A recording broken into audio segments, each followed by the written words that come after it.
Oh, you gotta love these summer months, don't you? It's just wonderful to be out in the warmth of the sun. Although I got to admit, it's been pretty doggone hot lately here in Michigan. I don't know about where all of you are this summer, but it's pretty doggone hot. I actually though wanted to just maybe feel a little bit good about where we are, and I looked up what the weather is in Green Valley, Arizona. Now that's where Melanie's parents live. It's just outside of Tucson. And what I noticed is that this week, the temperature is supposed to top out at 107 degrees. So, I mean, we think it's hot here, but 107 degrees, of course, as they say, it's a dry heat, right? I mean, it's not a Florida heat.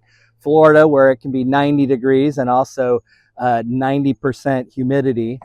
You know, I remember one time though when I was out in the desert. We were at Lake Mead, and we were doing a houseboat trip, and it was going to be really fun, and I was looking forward to it. And I noticed that it said that during that week that we're going to be there, it was going to be 120.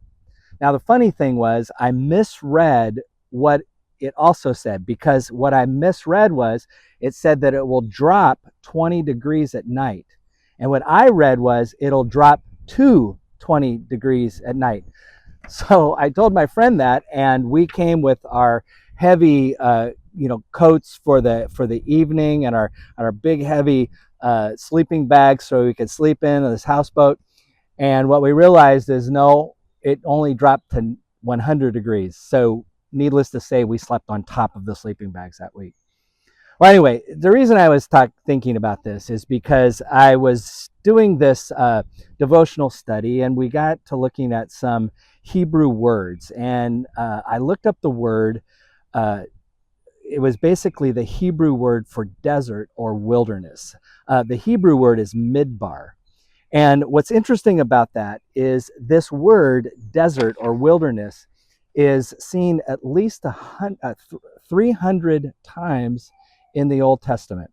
And in the New Testament, it shows up another 50 times in the New Testament. So when you think about the desert, you think about the wilderness, it's this barren place. But you know, here's the thing is when you look at scripture, it's also the place where God meets God's people.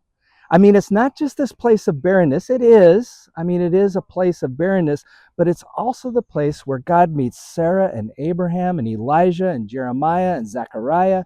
Even Jesus meets God in the wilderness during that time of temptation. So I looked up this verse. This verse was a part of the devotional I was reading, and it comes from Hosea chapter 13. And in this place, it's reflecting on kind of the judgment that Israel had to face from God because they had strayed from him. But in this particular chapter, in Hosea 13, it talks about how God also met the people where they needed to be met. And in Hosea chapter 13, verse 5, it says this: "It was I who fed you in the wilderness, in the land of drought. When I fed you, you were satisfied."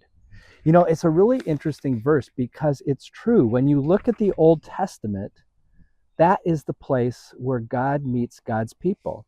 And within this devotional, it said this. It said, when we're in the desert or the wilderness, we're actually closer than ever to God, because the desert is where we realize that we need to rely on God for survival.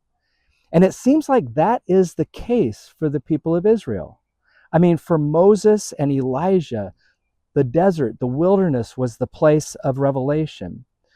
For Israel, it was the place where they were founded as a nation and as a people and came to know God through receiving the Ten Commandments. It was also the place of provision and discipline, where they received manna from heaven, and God provided water from the rocks.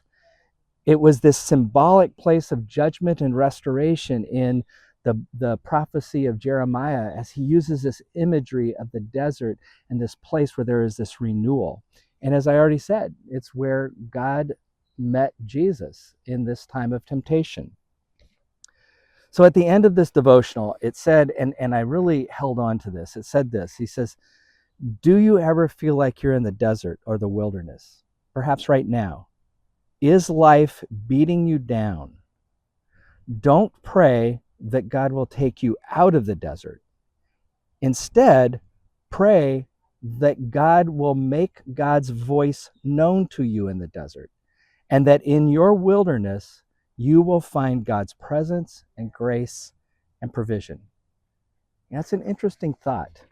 A lot of times we want to get out of the heat, we want to get out of this oppressive situation, and yet within Scripture, it reminds us that in that place where we feel our most desperate needs, that is where God is most present to us. So perhaps let's remember that. In the times of desert experiences, be it physical, mental, emotional, pray that God not take you out of there, but meet you there and reveal to you how God's provision is for you.